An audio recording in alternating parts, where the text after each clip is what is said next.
오늘은 무리를 보시고 불쌍히 여기시니라는 제목으로 말씀의 은혜를 나누겠습니다.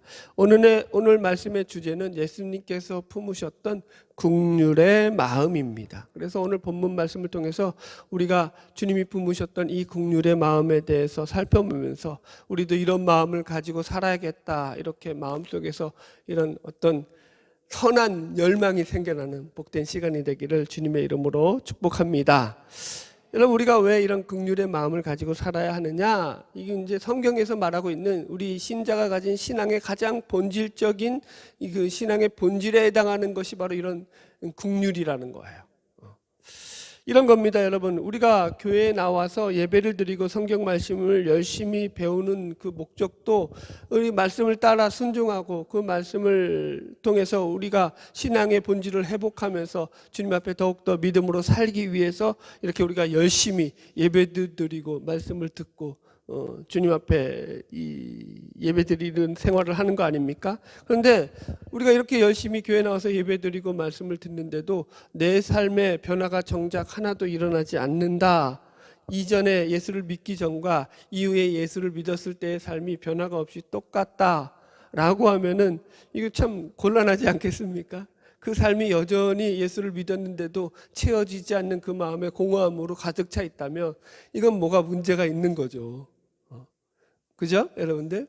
그래서 여러분들, 신앙이라는 것은 계속해서 말씀드리지만 가장 핵심되는 주제가 예수 그리스도예요. 우리 삶의 중심에 누가 있어야 되는 거죠? 예수님이 계셔야 돼요. 그래서 예수 그리스도를 중심으로 해서 예수 그리스도를 주인으로 해서 우리의 삶을 살아가는 거예요. 그래서 예수를 닮아가야 한다라고 말하는 것이고 예수님을 따라가야 한다고 말하는 것이고 주의 말씀에 순종해야 한다, 이런 말들이 다 같은 말이죠. 할렐루야, 여러분. 그래서 오늘 말씀도 바로 그런 내용이에요. 저는 저와 여러분이 주님 앞에 섰을 때, 야, 너 내 말 따라 순종하느라고 참 힘들었지? 고생했다, 수고했다, 이렇게 칭찬 듣는 선한 청지기들이 되기를 주님의 이름으로 소망합니다. 할렐루야.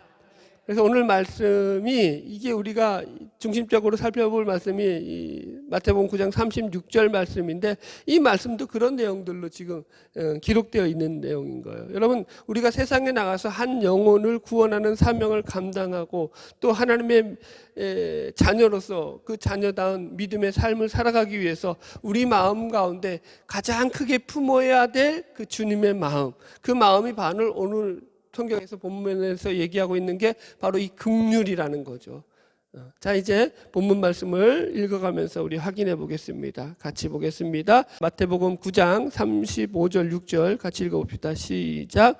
예수께서 모든 도시와 마을에 두루 다니사 그들의 해당에서 가르치시며 천국 복음을 전파하시며 모든 병과 모든 약한 것을 고치시니라. 무리를 보시고 불쌍히 여기시니 이는 그들이 목자 없는 양과 같이 고생하며 기진함이라. 아멘. 보십시오. 우리가 지난주에 35절 말씀을 중심으로 해서 선교하는 교회를 꿈꾸며 미셔너리 처치라는 주제를 가지고 예수님께서 행하셨던 사역들, 해당에서 말씀을 가르치시고 천국 복음을 전파하시고 많은 병자들을 고치시면서 치유와 회복의 사역을 행하셨던 그 내용들을 살펴보면서 교회가 나아가야 될 방향성에 대한 얘기들을 나눴죠. 이게 주님의 몸된 교회가 추구하고 나아가야 될 목표고 목적이고 그 방향이라고 했죠. 이런 선교와 구제와 이런 모든 일들, 치유의 회복의 역사를 일으키는 일들이. 그런데 오늘 36절에서는 왜 그러면 주님께서 이런 일들을 행하셨느냐에 해당하는 그 이유, 그 원인에 대한 내용들이 이렇게 설명이 되어 있어요. 자, 성경을 36절을 보면은 이렇게 시작하고 있어요. 무리를 보시고 불쌍히 여기시니라고요. 그러니까 지금 예수님께서 모든 사역의 그 원동력을 어디로부터 시작하셨냐면은 그 마음속에 품고 있으셨던 이 마음, 무리를 보시고 불쌍히 여기시는 이 긍휼의 마음을 가지고 예수님은 나가서 최선을 다해서 그 복음을 전하시는 사역을 행하셨다, 이런 말이 되는 거죠. 여기서 불쌍히 여기다라는 단어가 헬라어 스플랑크 니조마이라는 말이에요. 시작부터 또 헬라어가 나오고 나도 힘들어요. 여러분, 그 스플랑크라는 말이 이게 이제 연민, 동정, 자비 이런 뜻도 있는데 그 원 뜻이 뭐냐면은 이 우리 속에 있는 내장, 창자 이런 뜻이 있어요. 그래서 이 스플랑크 니조마이가 원어대로 번역하자면 창자가 끊어지를 뜻한 고통을 느끼는 거, 이런 거예요. 애간장이 끓다, 우리 이런 말을 쓰잖아요. 예전에 이제 우리 막둥이가 이제 돌이 갓 지나고 16개월이 되었을 때 가와사키 병에 걸린 적이 있어요. 그래서 이 병은 소아들에게만 걸리는 병이거든요. 그래서 이제 혈액에 염증이 생기는 병인데, 문제는 이게 급성 혈액염이라고 부르는 건데, 이 병의 특징이 열이 이제 끝없이 올라가는 거예요. 막 39도가 막 넘어갈 때도 있고요. 그래서 이제 그 열로 인해 가지고 온 몸이 이제 다 이제 엉망이 되는 거죠. 그러니까 입술은 막 다 부르터 가지고 열로 이게 가지고 다 뒤집어져 있고, 손하고 손톱도 다 벗겨져 있고, 이제 16개월 된 애가 그러고 있는 거예요. 이제 아장아장 걷기 재미를 붙여가지고 신나게 막 그냥 한참 이쁠 때거든요. 병원에서 그래서 엄마하고 이제 이 아기가 한 달 넘게 입원해 있었던 그런 때가 있었습니다. 그때 이제 저는 나머지 애들이 학교 다니니까 애들 학교 보내서 집에서 이제 애들을 갖다가 다 뒷바라지하고, 그때 우리 아이들이 제가 하는 그 맛없는 음식을 아주 맛있게 먹었던 기억 가지고 있을 거예요. 그래서 우리 아빠한테 요리를 맡기면 안 된다, 이걸 쟤들이 알아요. 여튼 그리고 이제 애들 보내고 나서 이제 병원에 가는 거죠. 우리 막둥이 아기를 보려고 가면은 얘가 이제 컨디션이 좀 좋아지면 어떻게 하냐면은 아빠 손을 붙잡고, 그때 한참 이제 아장아장 막 걷는데 재미 붙일 나이거든요. 그러니까 이제 얘가 계단을 오르내리는 걸 그렇게 좋아하는 거예요. 그러니까 지가 컨디션만 좋으면 제 손 붙잡고 나가자는 거예요. 나가 어디로 가요? 그러면 계단을 오는 거예요. 병원 계단을 가지고 오르락 내리락 오르락 내리락 하면서 그 조망만한 그 손으로 제 손가락 붙잡고 그 계단을 오르고 내렸던 기억이 납니다. 그 아이를 자꾸 오르고 내리는데, 이 병이 문제가 이제 그 열이 오르면서 그게 이 머리라든가 심장 쪽으로 가면은 사망에 이를 수도 있는 심각한 병이라고 하더라고요. 그래가지고 그게 잘 1차에서도 안 잡히고 2차에서도 이게 그냥 막 정확하게 안 잡히는 거예요. 계속 약을 쓰는데. 그러니까 참 마음고생이 심했죠. 그러면서 이제 계단에 오르내리면서 이 아이 붙잡고 하나님 이 아이 살려주세요 하면서 제가 속으로 간절히 기도했던 그 기억들이 제 머릿속에 지금도 생생하게 떠오릅니다. 여러분, 지금 예수님께서 무리를 보시고 품으시는 마음이 마치 부모가 그 아픈 자기 아이를 보면서 애간장을 끌어하면서 아파하는 그 마음과 지금 동일한 그런 표현인 거예요, 이 단어가. 그래서 지금 이 불쌍히 여기시다라는 말은 무리를 바라보시는 우리 예수님의 마음을 가장 잘 설명하고 있는 단어입니다. 보십시오. 성경은 예수님께서 무리를 바라보실 때 언제나 이 긍휼의 마음을 가지고 그들을 바라보셨다라고 증언하고 있어요. 마태복음 14장에서 예수님께서 오병이어의 기적을 행하실 때에도 그 말씀의 시작을 보면은 무리를 보시고 불쌍히 여기셨다라는 거예요. 읽어드릴게요. 마태복음 14장 14절, 예수께서 큰 무리를 보시고 불쌍히 여기사 그 중에 있는 병자를 고치시니라. 저녁이 되며 제자들이 나와 이르되 이곳은 빈들이요 이미 때도 저물었으니 무리를 보내어 마을에 들어가 먹을 것을 사 먹게 하소서, 이렇게 나와요. 그러니까 처음에 뭐라고요? 예수께서 나오사 큰 무리를 보시고 불쌍히 여기사가 시작이라고요. 칠병이요, 그 뒤에 나오는 마태복음 15장의 칠병이요 기적도 똑같아요. 읽어드릴게요. 마태복음 15장 32절, 예수께서 제자들을 불러 이르시되 내가 무리를 불쌍히 여기노라. 그들이 나와 함께 있은지 이미 사흘임에 먹을 것이 없도다. 내가 무리를 불쌍히 여기노라. 그들을 불쌍히 여기는 이 긍휼의 마음이 있으셨어요.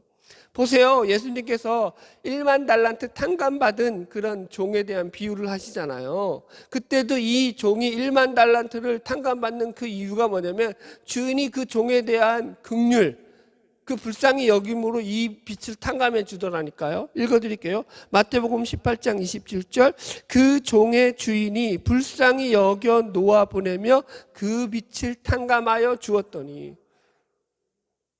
여러분들 1만 달란트가 어마어마한 액수라는 건 알고 있잖아요. 그러니까 그게 무슨 표현이라고요? 그 빛을 자기 인간의 개인의 능력으로는 갚을 능력이 없음을 나타내는 그런 상징적인 표현이 1만 달란트라고요. 오직 모로만 그게 용서가 가능하다고요. 탕감이 가능하다고요. 주인의 긍휼로만 탕감이 가능하다. 이 얘기를 지금 성경에서 알려주고 있더라는 거죠. 성경은 또한 우리가 받은 구원도 다 이 하나님의 긍휼 때문에 이루어졌다라고 말씀하고 있습니다. 에베소서 2장 4절이에요. 긍휼이 풍성하신 하나님이 우리를 사랑하신 그 큰 사랑을 인하여 허물로 죽은 우리를 그리스도와 함께 살리셨고 너희는 그 은혜로 구원을 받은 것이라. 아멘. 긍휼에 풍성하신 그 하나님의 사랑 때문에 우리가 구원을 얻었다고요. 할렐루야. 그러니까 성경은 우리 인간이 누리게 된 모든 은혜와 구원이 바로 이 하나님 아버지의 긍휼의 마음에서부터 비롯되어졌다, 시작되어졌다 이렇게 말씀하고 있습니다. 그러므로 이 긍휼의 마음을 우리가 품지 않는다고 하면은 그것은 아버지 하나님의 마음을 모른다는 것이고, 그것은 한 영혼의 이 영혼을 구원하는 그 심정도 모른다라는 것과 동일한 마음이 되는 거죠. 여러분, 영혼을 구원하는 일도 이 긍휼의 마음이 없으면 이루어지지 않는 것입니다. 자, 오늘 본문 말씀을 계속 보겠습니다. 36절을 다시 한번 읽어볼까요? 같이 읽겠습니다. 시작. 무리를 보시고 불쌍히 여기시니 이는 그들이 목자 없는 양과 같이 고생하며 기진함이라. 아멘. 보세요. 지금 우리가 주님의 마음에 이 처음에서 얻을 수 있는 게 뭐냐면은 주님이 그 무리를 보시고 불쌍히 여기셨다 이러고 나왔어요. 그러니까 불쌍히 여기시다는 말 앞에 뭐가 있다고요? 무리를 보시고가 있다고요. 우리가 늘 이 긍휼의 마음을 우리 속에 품기 위해서 한 가지 가져야 될 시각 교정이 필요하다는 거죠. 이것은 보세요. 사람은요 자기가 보는 것에 관심을 가지고 살아가죠. 배가 고프면 먹을 것밖에 안 보이죠. 저는 아침에는 거의 배가 안 고픈 사람이에요. 밥을 안 줘도 먹는 거에 대해서 쳐다보질 않아요. 별로. 그런데 저녁만 되면은 왜 이렇게 배가 고픈지 저녁만 되면은 이제 슬슬 돌아다니면서 어슬렁 다니면서 냉장고도 열어다보고 먹을 만한 간식 없나, 또 그 주방도 뒤지면서 왔다 갔다요. 그러면 우리 집사람이 눈치를 보고 알잖아요. 이제 몇십 년 살았으니까 뭐라 그러죠? 안 돼 여보 먹지 말라 이거야 밤에는. 배고프면 먹을 것밖에 안 보이죠. 예를 들어 가지고 땅 장사하는 사람들에는 뭐만 보여요? 땅밖에 안 보인다니까. 저 땅을 내가 얼마에 사서 저걸 개발하면 얼마에 팔 수 있겠다, 이것밖에 안 보여. 여러분 몸이 아파요. 그럼 뭐밖에 안 보여요? 병원밖에 안 보이죠. 무슨 약을 먹어야 될까? 그 생각밖에 안 하잖아요. 여러분들, 우리가 예배를 사모하고 말씀을 사모하는 이유가 뭐죠? 여기 나와서 여러분 우리가 이렇게 예배를 드리는 것이 여러분 우리가 하나님을 사모하는 마음 때문에, 주님을 사랑하는 마음 때문에 이렇게 나와서 예배 드린 거잖아요. 관심이 그 하늘나라에 있으니까 누가 나오라고 안 해도 저절로 여기에 나오는 거죠. 관심이 세상에 있으면 여러분 아무리 이게 끌고 나와도 이게 안 되더라니까요. 여러분들. 그래서 여러분 우리가 알아야 될 것이 지금 무엇을 보고 살아가느냐, 우리가 바라보는 것이 무엇이냐를 점검해야 되는 거예요. 첫 번째로. 그래서 우리가 보고 살아가는 게 바로 우리의 관심사가 되더라는 거예요. 뭘 보고 살아가세요, 여러분? 여러분, 그래서 우리가 좀 진도를 나가자 보면은, 그럼 예수님은 무엇을 보고 살아가셨느냐라는 거예요. 예수님의 관심사, 예수님이 보시는 그 대상들은 어떤 자들이었느냐라는 거죠. 성경에 확인해 볼 때 마태복음 14장 13절 말씀이에요. 예수께서 들으시고 배를 타고 떠나사 따로 빈들에 가시니 무리가 듣고 여러 고을로부터 걸어서 따라간지라. 예수께서 나오사 큰 무리를 보시고 불쌍히 여기사 그 중에 있는 병자를 고치시니라, 이렇게 나와요.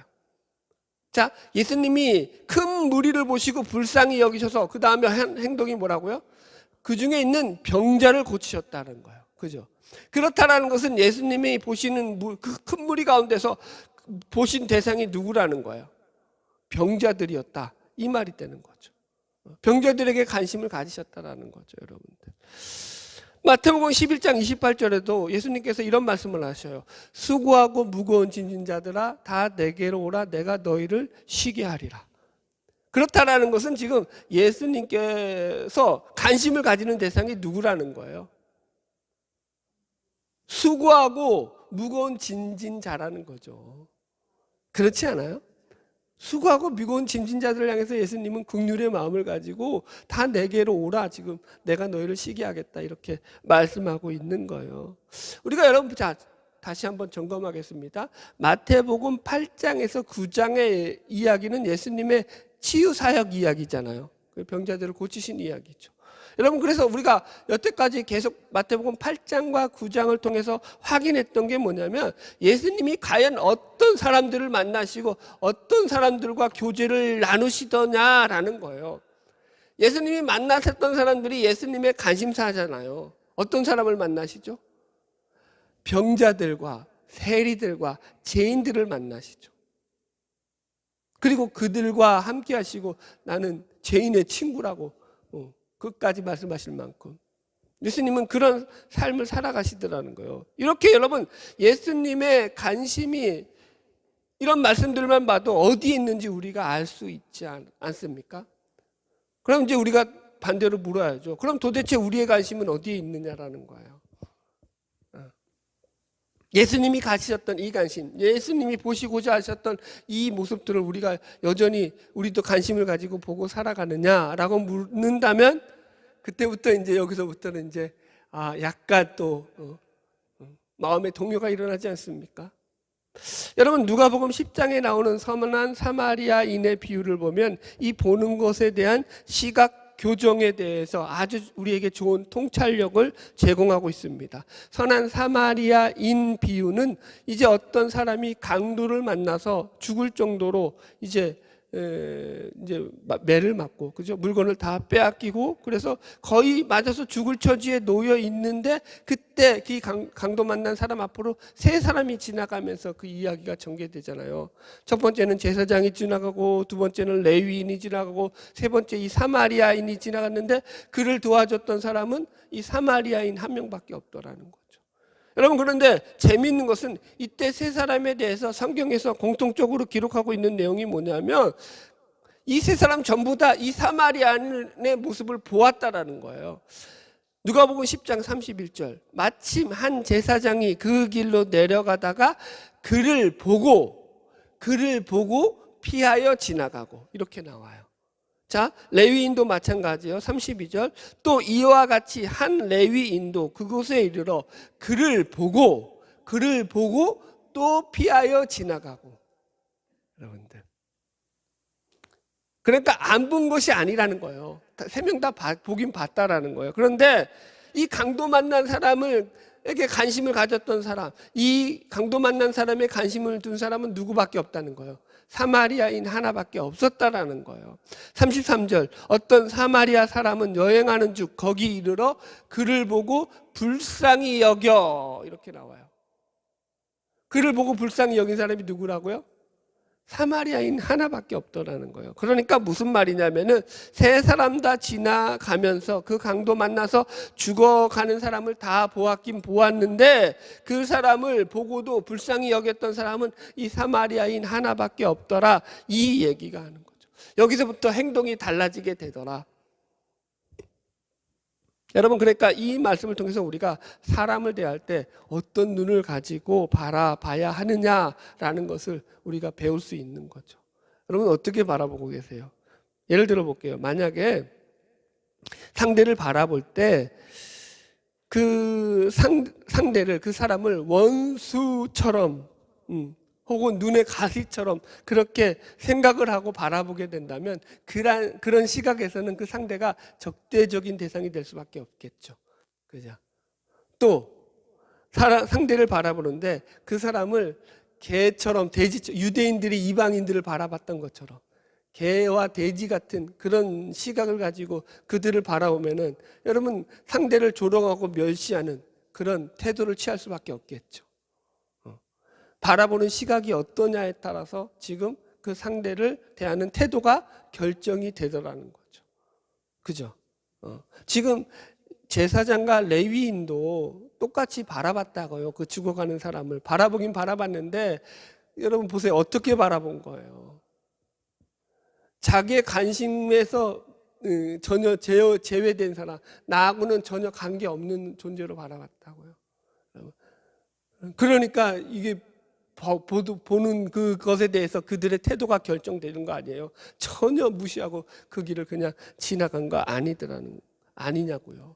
제가 목회를 하면서도 제일로 안타까운 것 중에 하나가 교회에서도 직분을 받았다라고 하는 그런 분들 가운데서도 가끔씩 보면 사람들을 대할 때 이런 잘못된 시각, 잘못된 그런 태도를 가지고 사람을 대하는 그런 경우들을 보게 되는 거예요. 이게 정말 잘못된 거거든요. 이 신앙의 본질에서 벗어나는 일이기 때문에 이게 아주 위험한 건데 그런 일들이 종종 발생을 해요, 여러분들. 여러분, 성도가 만약에 예수님이 품었던 그 마음을 품지 않고 살아가면은 그걸 어떻게 우리가 성도라고 할 수 있겠습니까? 그러지 않아요? 우리는 주님이 품었던 그 마음을 품고 살아야 되지 않겠습니까? 할렐루야. 그러니까 지금 선한 사마리아인 비유에서도 그 주석들을 보면은 그들이 왜 그러면 그 죽어가는 강도 만난 사람을 그냥 지나갔느냐 이렇게 나와요. 주석을 보면은 이들은 모두가 이 강도 만난 자를 이미 죽었을 것이라고 판단해서 시체를 만져서 자기를 더럽혀서는 안 된다라고 생각했기 때문이다, 여러분들. 그러니까 율법에 매여서 정작 그 율법의 근본 정신인 사랑과 긍휼은 온데간데 잊어먹고 살고 있더라, 이 얘기를 하는 거 아니에요, 여러분? 우리가 세상을 살아가면서도 여러분, 세상 사람들과의 관계는 보통 세상 사람들이 관계를 맺을 때 어떻게 관계를 맺죠? 이해타산적인 계산 속에서 관계를 맺습니다. 그 사람이 나에게 도움이 되는 사람이다 라고 생각하면 그 사람과 좋은 관계를 맺으려고 노력을 하죠. 나에게 이익을 주는 사람이다 라고 생각하면 관계를 잘 맺으려고 합니다. 그러나 오늘 말씀에서 이 성경은 우리 하나님의 사람들이 맺고 살아야 될 관계 맺음의 기준에 대해서 시각 교정을 요구하고 있습니다. 어떻게 관계를 맺으라는 거예요? 너에게 이익이 되는 사람, 너에게 도움이 되는 사람과 관계를 맺고 살아가는 것은 그건 세상적인 것이지 성경적인 것이 아니라는 거예요. 너희들은 사람을 대할 때 항상 너희들 마음속에 가장 기본적인 마음, 하나님 아버지가 품고 있었던 마음, 무슨 마음? 긍휼의 마음, 불쌍히 여기는 이 마음을 가지고 대해야 한다는 거예요. 서로가 서로를 향해서 불쌍히 여길 줄 아는 이 마음, 서로를 소중히 여길 줄 아는 이 마음이 오늘 곧 예수님이 품으셨던 마음이고 우리가 품어야 될 마음이라는 것입니다. 할렐루야. 자, 다시 본문으로 돌아가서 그럼 왜 예수님께서 그들을 보시고 불쌍히 여기셨는지에 대한 그 이유가 나옵니다. 36절 다시 보겠습니다. 시작. 무리를 보시고 불쌍히 여기시니 이는 그들이 목자 없는 양과 같이 고생하며 기진함이라. 아멘. 예수님이 왜 무리를 보고 불쌍히 여기셨다라고 하시냐면은 여기 볼 때 그들이 목자 없는 양과 같이 고생하며 기진한 상태로 살아가고 있었기 때문이다, 이렇게 얘기하시더라는 거예요. 여러분, 그래서 목자가 없다라는 말이 무엇이냐면은 양이 목자가 없다라는 말을 조금 더 해석하자면 이 양은 길을 잃어버린 양이다, 이런 뜻이 되는 거예요. 케네스 베일리라는 분이 쓴 선한 목자라는 책을 보면은 잃어버린 양을 이렇게 묘사하고 있습니다. 팔레스틴의 길 잃은 양에 대한 목자들의 증언에 따르면 일단 길 잃은 양은 스스로 자신을 보호할 아무런 강점이 없기 때문에 그저 덤불 속에 몸을 숨기고는 그 속에서 목자가 오기만을 기다린다고 한다. 그래서 목자는 양이 야생동물의 먹이가 되지 않도록 신속하게 찾아내야 하는데 만약 조금이라도 늦을 시에는 양의 생명을 보장할 수 없다. 그리고 그렇게 발견된 양은 극도의 긴장 상태로 빠져서 스스로 걷기도 힘든 상태에 이르기에 이때 목자는 양을 자기 목자의 양 어깨에 메고 돌아오게 된다. 그래서 우리가 성화를 보면은 이 예수님이 이 양을 갖다가 양 어깨에 메고, 그죠? 어깨에다 메고 걸어오시는 모습, 그런 성화 그림들을 자주 보잖아요. 이게 무슨 그림이라고요? 길 잃은 양을 찾아가지고 돌아오는 그 목자의 모습이더라는 거죠. 여러분들. 그래서 여기서 또 목자 없는 양은 곧 무슨 양이라는 거예요? 길 잃은 양을 의미하는 것이고, 그래서 길을 잃어버린 양으로서 고생하며 기진한 삶을 살아가고 있는 것을 이야기하다는 거예요.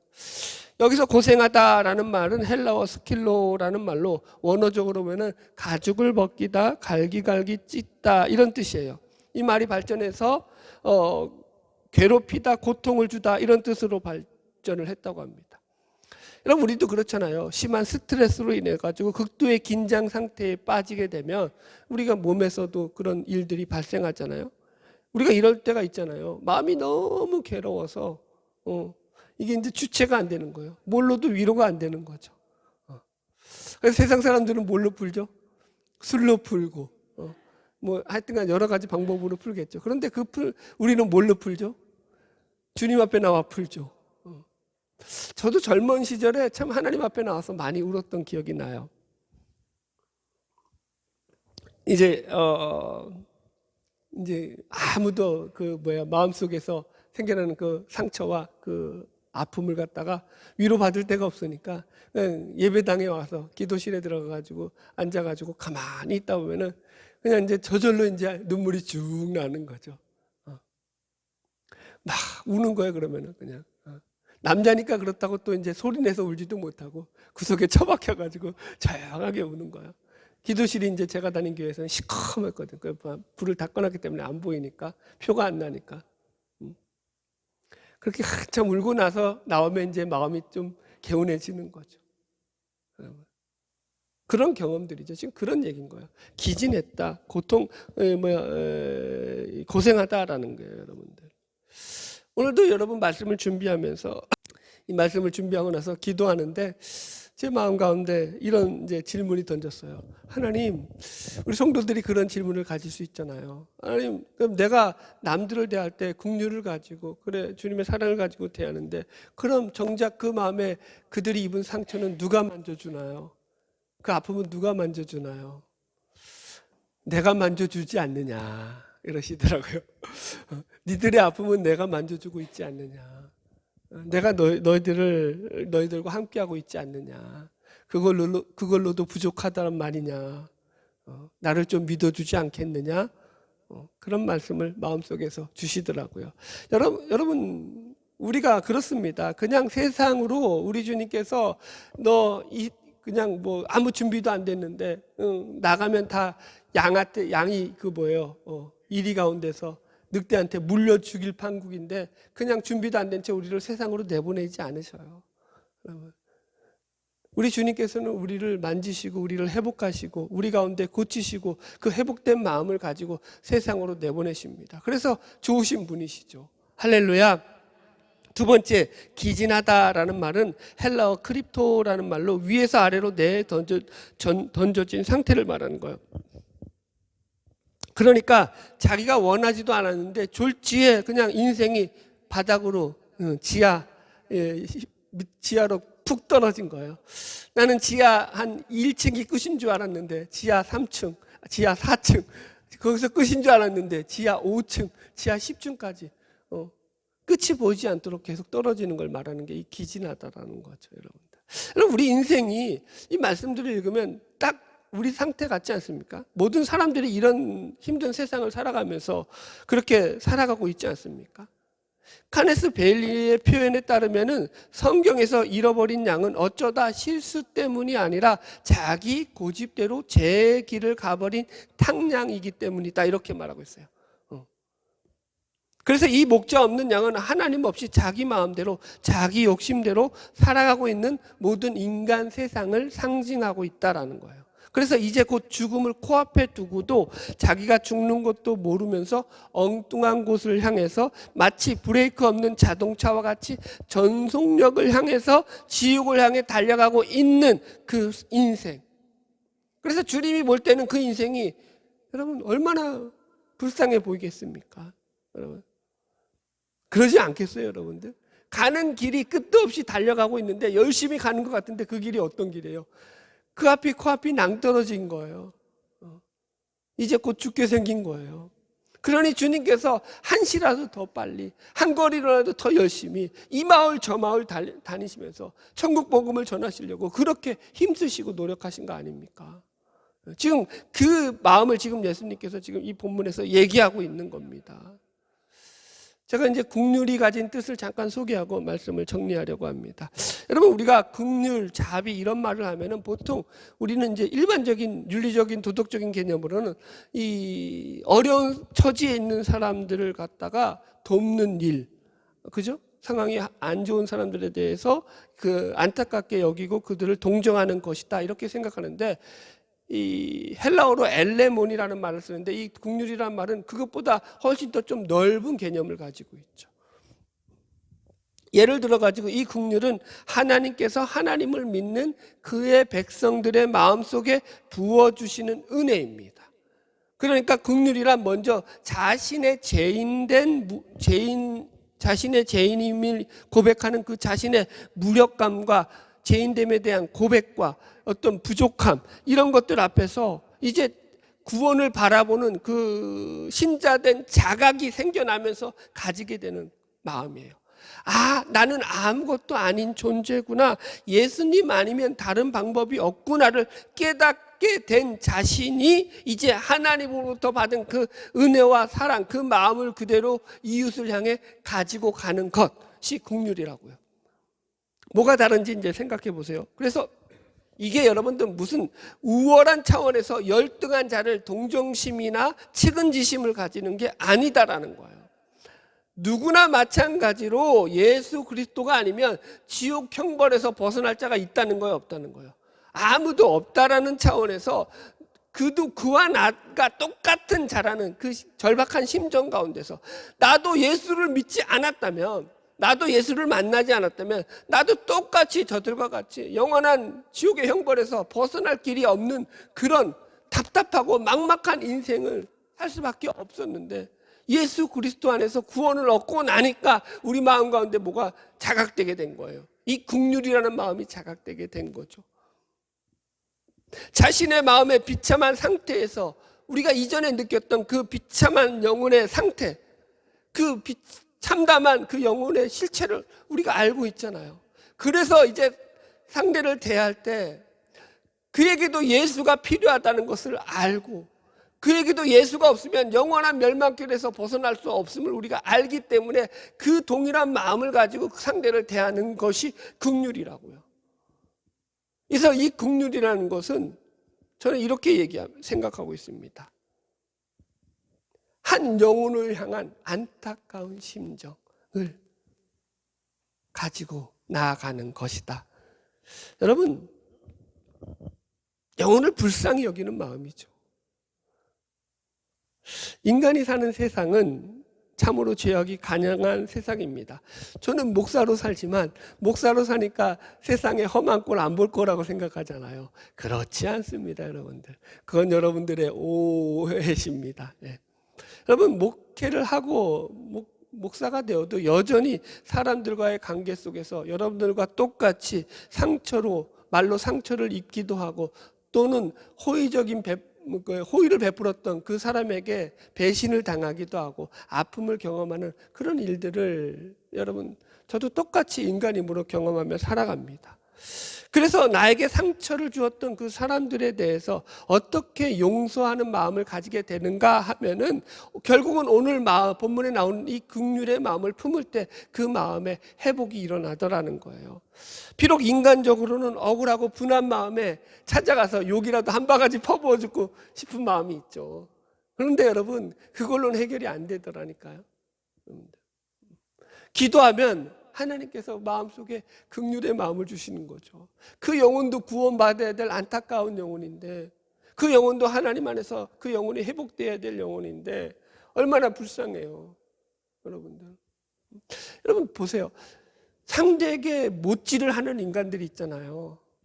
사람들을 향해서 이기적으로 막말을 하는 인간들이 있잖아요. 우월감에 빠져가지고 상대에게 자기가 무슨 말을 하는지도 모르면서 그렇게 막 험한 말을 하는 사람들이 있잖아요. 그런 말을 듣고 상처받지 마세요. 그런 말을 내가 입으로 이 내 공기 속에 내 속으로 집어넣지를 마세요. 그냥 그때는 그냥 숨을 작게 쉬세요. 하면서 바로 튕겨져 나가게. 알았어요? 그게 여러분, 그리고 어떻게 생각하시라고요? 그가 예수를 만났으면, 그가 예수를 안다면, 예수님의 마음을 품었으면 저런 말을 할까요, 안 할까요? 그에게 아직까지 예수가 없는 거죠. 그러니까 그렇게 말을 하는 거잖아요. 그게 얼마나 불쌍해요, 그 영혼을 생각하면. 그럼 기도가 절로 나오지 않나요? 하나님, 저 영혼도 구원해 주셔야 되지 않겠습니까? 여러분, 우리가 예수를 믿어서 달라졌다는 게 도대체 뭐냐고요? 예수를 믿어서 달라졌다고 하면서, 예수를 믿어서 구원받았다고 하면서 주님이 품으셨던 이 긍휼의 마음은 하나도 없고, 그저 나는 잘났고 너는 못난 내만 있다면 도대체 하나님이 우리를 보고 어쨌을까? 그러지 않겠냐는 거죠. 결론의 말씀을 내리겠습니다. 여러분, 우리가 하나님의 자녀됨으로 인해서, 하나님의 자녀된 우리는 언제나 우리 안에 이 긍휼의 마음을 가지고 서로를 불쌍히 여기며 서로를 귀하게 여길 줄 아는 마음을 가지고 살아야 돼요. 이것이 신자된 가장 기본적인 신앙의 모습이라고요. 이게 없으면 아직 신자가 이게 또 아니라고 하면 또 시험 들 것 같고, 아닐지도 모를 거예요 아마. 심하게는 말을 못하겠는데, 여러분, 저는 늘 그래서 기도하는 것 중에 하나님 앞에 이런 기도를 드려요. 하나님, 저에게 긍휼한 마음을 주세요. 주님이 품으셨던 이 긍휼한 마음을 가지고 살아가게 도와주시옵소서. 저에게 긍휼이 없습니다. 주님, 저에게 사랑이 없습니다. 주님, 제가 늘 주님의 그 긍휼을 하나님 아버지와 따라가기를 원합니다. 닮아가기를 원합니다. 제 마음속에서 주님의 긍휼을 품고 살아가게 도와주시옵소서. 늘 이 기도가 나온다니까요, 여러분. 이게 없으면, 여러분, 인간은 제약된 존재라고요. 인간은 교만한 존재라고요. 내가 방심하면은 금방 우리 속에 뭐가 들어온다고요? 상대를 정죄하고 판단하고 비판하는 거. 이건 누구나 한다니까요, 죄인된 모습으로. 여러분, 그런데 긍휼한 마음은 그게 예수 그리스도의 마음이 아니면 안 품어지는 거죠. 엄청 힘든 거죠. 그래서 다른 거죠. 그래서 이게 훈련이고 연습이고, 우리가 성화돼 가는 과정 속에서 매일매일 우리 속에서 노력하고 애쓰고 힘써야 될 우리의 숙제고 과제가 되는 겁니다. 바라기는 저와 여러분, 날마다 이 긍휼의 마음을 품고 주의 믿음을 가지고 주님께 영광 돌리는 복된 삶을 살아가는 저와 여러분 되기를 주의 이름으로 축복합니다.